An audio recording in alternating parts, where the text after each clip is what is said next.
नमस्कार, न्यूज़ 36 में आप सभी का स्वागत है। तो आइए खबरों को विस्तार से देखते हैं। नारी शक्ति की महिमा का बखान करते हमारे धर्म शास्त्र भी नहीं थकते। किसी कवि ने बड़ा ही सुंदर पंक्ति लिखा है, हे नारी तेरे रूप हजारों, बहन बहू माँ होती तुम, दुष्टों का बन संहारक दुर्गा अवतार भी लेती तुम। और ये शक्ति स्वरूपणी नारी ही है जो परिवार रिश्ते नाते को एक सूत्र में बांध कर रखती है। हिंदू धर्म में आने वाले प्रत्येक पर्व त्योहार में इनकी महत्वपूर्ण भूमिका होती है, जैसे राखी, तीज, करवा चौथ, वट सावित्री व्रत पूजा, जिनमें कभी भाई, कभी पति तो कभी पुत्र की दीर्घायु की कामना करती है।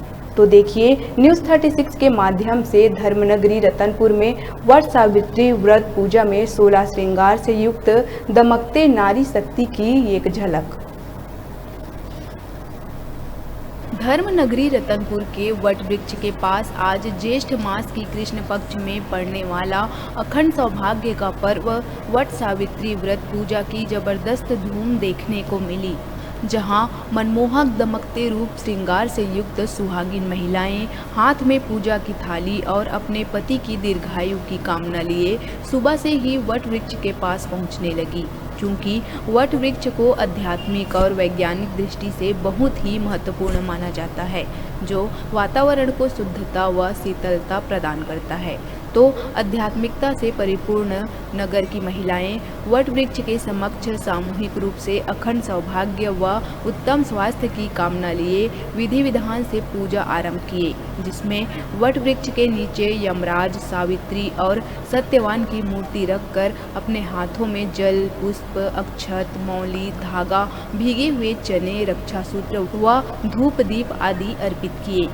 उसके पश्चात ये सभी महिलाएं वट वृक्ष पर मौली धागा लपेटते हुए 108 बार परिक्रमा किए और वट वृक्ष की तरह अपने पति की अटल, अजर व अमरता की कामना की।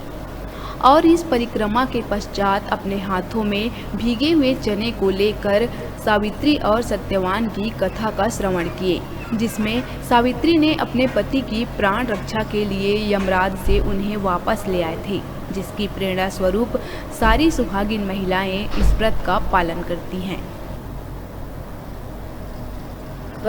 वट वृक्ष का पूजा की तैयारी हम सुबह 5:30 से स्टार्ट किए हैं। सभी महिलाएं मिलकर हम लोग वट वृक्ष के नीचे आए हैं, जो बूढ़ा महादेव मंदिर के पास है। वहां आके पूजा पाठ किए हैं, जिसमें श्रृंगार के सारे सामान रखते हैं और जितनी भी महिलाएं हैं वो पूरे श्रृंगार करके आते हैं। और यहाँ वट वृक्ष के नीचे सत्यवान और सावित्री और यमराज का प्रतिमा रख के उसकी पूजा करते हैं। इनकी पूजा अपने पति के जीवन आयु या उनकी दीर्घ आयु के लिए, उनके स्वास्थ्य के लिए पूजा आरंभ करते हैं। कितने वर्षों से रह रही है आप? ये पूजा हम लोग पिछले 9 वर्षों से रह रही हैं। मेन सावित्री और सत्यवान की कहानी है, जिसमें सत्यवान का मृत्यु मिल चुका था, उसको यमराज से वापस लाने के लिए सावित्री ने ये व्रत किया था।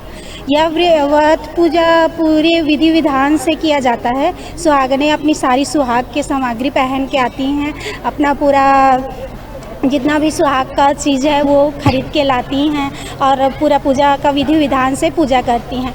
वट वृक्ष में इसलिए पूजा किया जाता है क्योंकि सत्यवान को पाने के लिए सावित्री ने वन में वट वृक्ष के नीचे पूजा किया था, तो इसलिए इसका बहुत महत्व है। और 108 बार उन्होंने इसका फेरा लगाया, तब उसको यमराज से उनका पति वापस मिला था।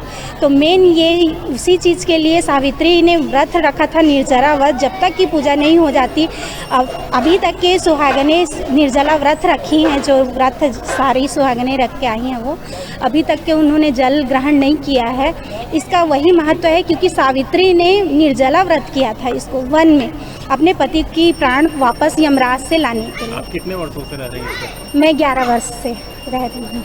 तो है आज के दिन सुबह से उठ के अपना पूजा की तैयारी करते हैं। इसमें सुहाग का सामान रहता है और अपना पूजा पाठ का जो भी तैयारी जो भी करना है, जैसे नारियल है, चना का भी महत्व है इसमें, और लेपन है जो से चावल और हल्दी का लेप बनाते हैं, उसको बरगद में लगाया जाता है बरगद पूजा के लिए, और बरगद माता में लगा के उसका पूजा करते हैं। टीका, चंदन, हल्दी ये सब लगाया जाता है उसमें, और माता का पूजा किया जाता है, जल चढ़ाया जाता है उनमें, सिंदूर, गुलाल और क्या बोलते हैं उसको, रोली अक्षत जो भी है अपना चढ़ाते हैं, पान सुपारी लौंग इलायची अपना चढ़ा के माता का पूजा किया जाता है।